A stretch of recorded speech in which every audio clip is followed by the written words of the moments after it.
कहानी का शीर्षक अधूरी किताब। सुमित एक छोटे शहर का लड़का था। पढ़ाई में तेज, पर हालत कुछ ऐसी नहीं थी कि उसके सपने पंख लगा सके। उसके पिता एक छोटी सी किराने की दुकान चलाते थे और माँ घर संभालती थी।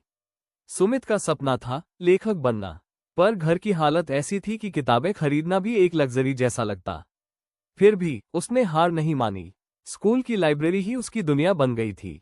हर दिन एक नई किताब पढ़ना उसका नियम बन गया। कभी किसी लेखक की आत्मकथा तो कभी कोई उपन्यास। धीरे धीरे उसने अपने शब्दों से दोस्ती कर ली। स्कूल खत्म हुआ, कॉलेज आया। अब जिम्मेदारियां भी बढ़ने लगी। पिता चाहते थे कि वो सरकारी नौकरी करे, लेकिन सुमित का मन कहानियों में ही उलझा रहता। जब भी वक्त मिलता वो अपनी डायरी में कुछ न कुछ लिखता रहता।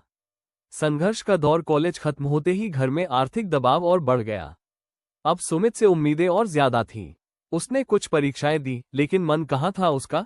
एक दिन पिता ने गुस्से में उसकी डायरी फाड़ दी और कहा, ग्रेटर दैन कहानियों से पेट नहीं भरता, जिंदगी हकीकत से चलती है। उस दिन सुमित बहुत टूटा, लेकिन उसी टूटी डायरी में उसे एक नई कहानी मिली, अपनी कहानी।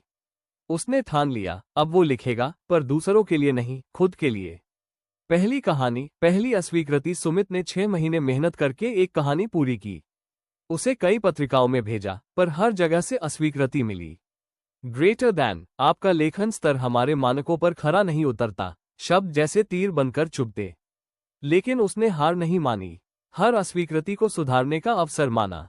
मिलती उम्मीद की किरण। एक दिन एक लोकल अखबार ने उसकी एक लघु कहानी छाप दी।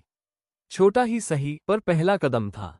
उस दिन माँ ने पहली बार मुस्कुराकर कहा, ग्रेटर दैन शब्दों में ताकत होती है बेटा, तू बस लिखता रह। सुमित ने अब हर रोज लिखना शुरू किया। वो ब्लॉग बनाने लगा, सोशल मीडिया पर कहानियां डालने लगा। धीरे धीरे लोग उसके शब्दों से जुड़ने